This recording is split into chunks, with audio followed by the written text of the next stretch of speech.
Not even recording. Alright, so guys, some of you said you didn't understand pointers, so I decided to make a short video on pointers. Later on, I'll also show you an actual implementation or actual application of pointers in C and C++. Alright, so I'll first give a brief introduction about the whole overview of how the computer is or where we are working at. So we have, let's assume this is our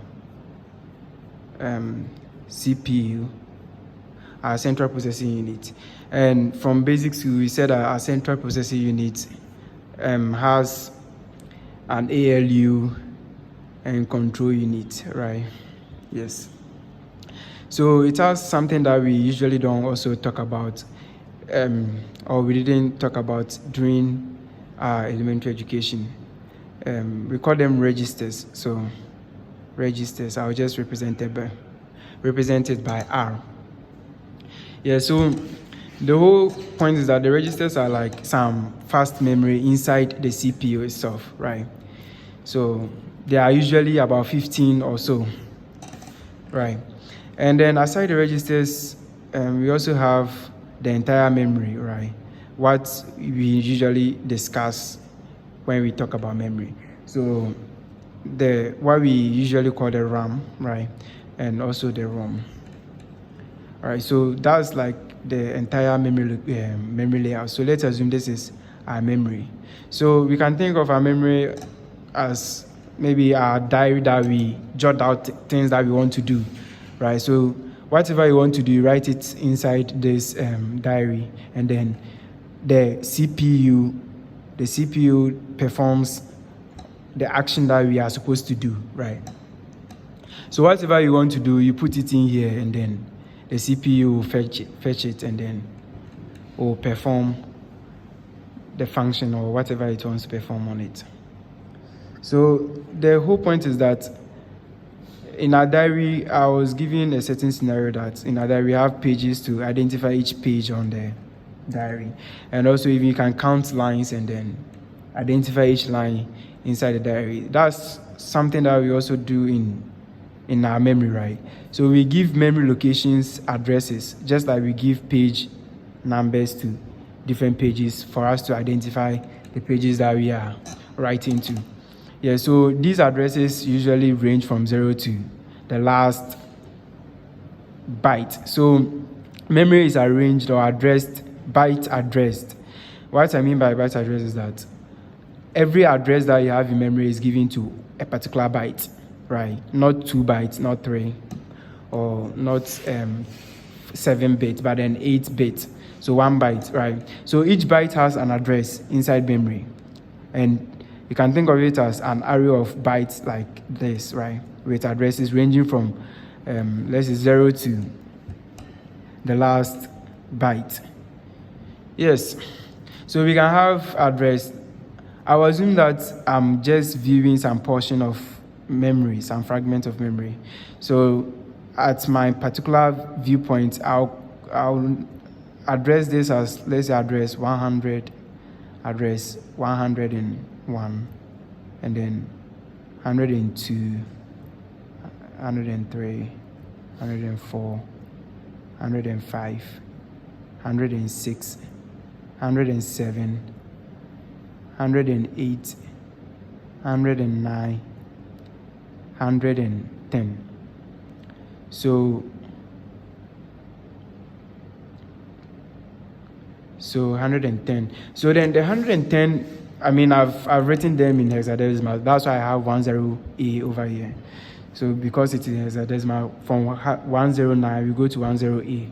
Is that okay? Yes. All right. So now that we have these memory addresses, so these are the addresses, and the CPU can go to any address depending on however you specify inside your program.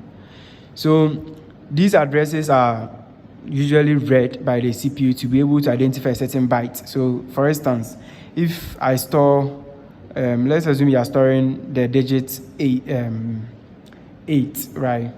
So if you are storing digit 8, let's say it was stored in a random address. Let me use address 1078, right? Now, the whole point is that the data that we are interested in storing, or just like in your diary, you have your pages, right? Your page numbers, or in any book, you have page numbers. The page numbers are just identifiers. They enable you to locate a specific page, right?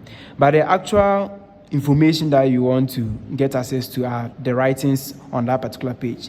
So that writing in this case is 8, right? So let's say, for instance, I want to read 8 from memory. Then the CPU keeps, or your program will keep track of where this 8 is stored by keeping the 107 address 107, right?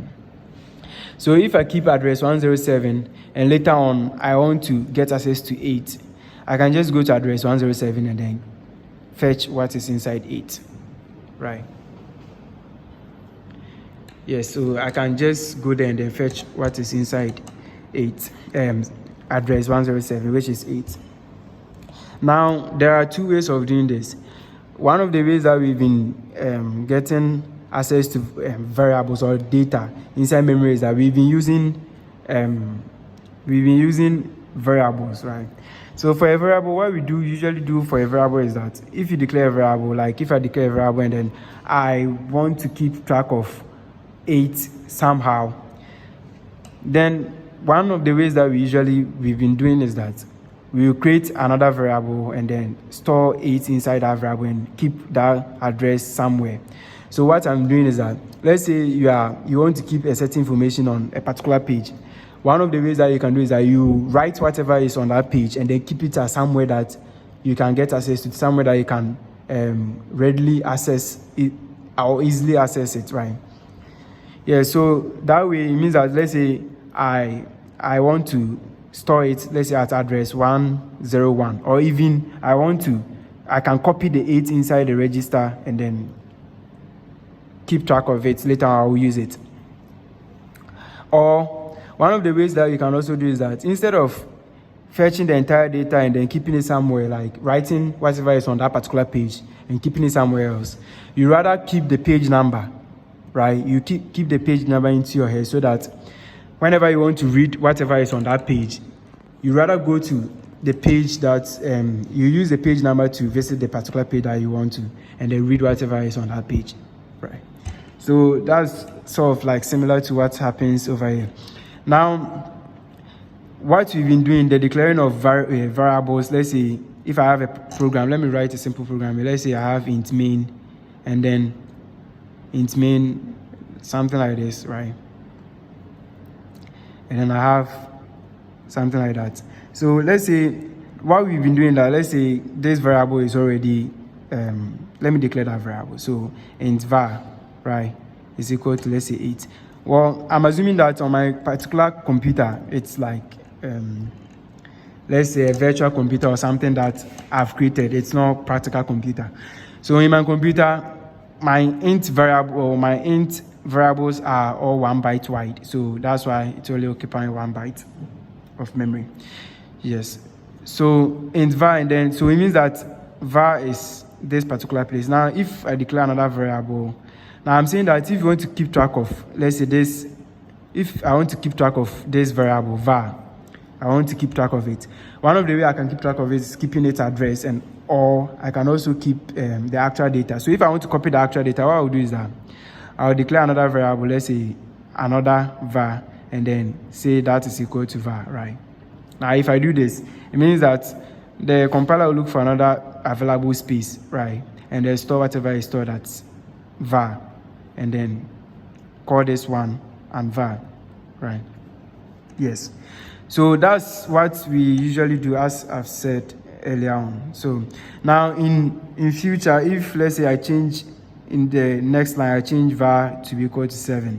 What happened is that only var here will change to 7, but then this will remain 8, right? Because we just copied whatever was on that page into a new page. So if you change what was in the previous page, it will not reflect in the new page that you wrote the data on. That's sort of what is happening. Yes, but then sometimes it is necessary for us to keep track of that variable, but then we keep track of its address rather than keeping track of its data, actual data. So it's like you rather keep the page number in your head rather than copying the data, right? So how we do that in a program is using pointers. So that's the benefit of pointers, or the reason why we use pointers in C and C++.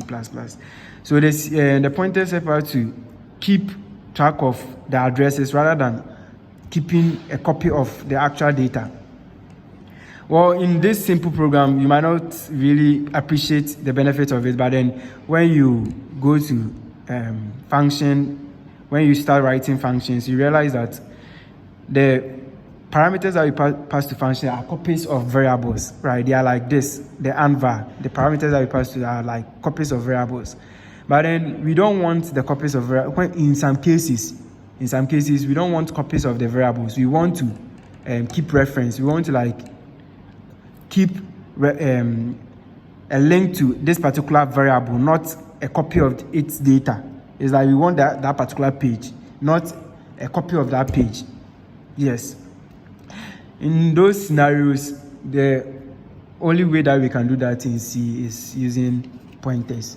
And I think we can also use references, but references, I will not talk about them in this video. You've already done references earlier on, so I won't talk about references in this video. But then we are going to talk about pointers only. So in this program, if I wanted to, I'll just, as I said, I'm just trying to give, in this particular video, I'm just trying to give what is happening, the overview of what is happening. I also use a simple program to show you how that actually works in the program. But in my simple program that I have here, let's say I want to keep track of this address. Now, if I want to keep track of the variable, the address of the variable, the int var, what I will do is that the syntax for declaring such a pointer is, let's say, we write int and then an asterisk, and then we will say pointer to var, point var. I mean, it can be any identifier. I just decided to use ptr var, and then that will store the address of this, right? To store the address, so this is an ampersand, right? An address of the var. Okay, so that's basically what is happening. So we have pointer pointing to var. Now, what will happen here is that pt var is also another variable, so the operating system will look for a large enough space, right? Now, I'll keep everything simple, right? I'll keep everything simple by assuming that a pointer variable, we only need 1 byte to store a pointer variable, but usually that's not the case. But then I'm just assuming you use 1 byte to store a pointer variable. So that pointer that we declared will be something like the ptr var, right? But ptr var will not store a copy of var. It will rather store its address 107, right? So now ptr var is like sort of the page number that we wrote somewhere. Now, if you want to go to that page, you just use it, the ptr var, and then go to that particular page. Yes. So if I want to visit that page, I know the page number. How do we do that in the program? That's very simple. So it's similar to how we declare, we declare the pointer variable. So let's assume that now I want to modify var through the link, the page number that I have.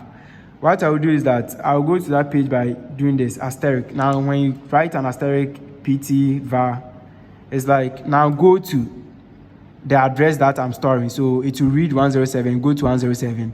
Whatever is there, overwrite it with the new data. Now, let's say I'm going to write 6 there.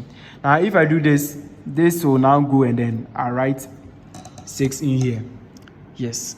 So that is what will happen. Now, I intended to keep this video as short as possible, so I'll end the brief overview of how pointers are working in memory, and then we'll go straight to a program and then see how the program will work. And yeah, I think one more thing that I didn't mention is how all this working. Okay, I think that's not really necessary. So I'll just go to the program and then show you more of applications of pointer.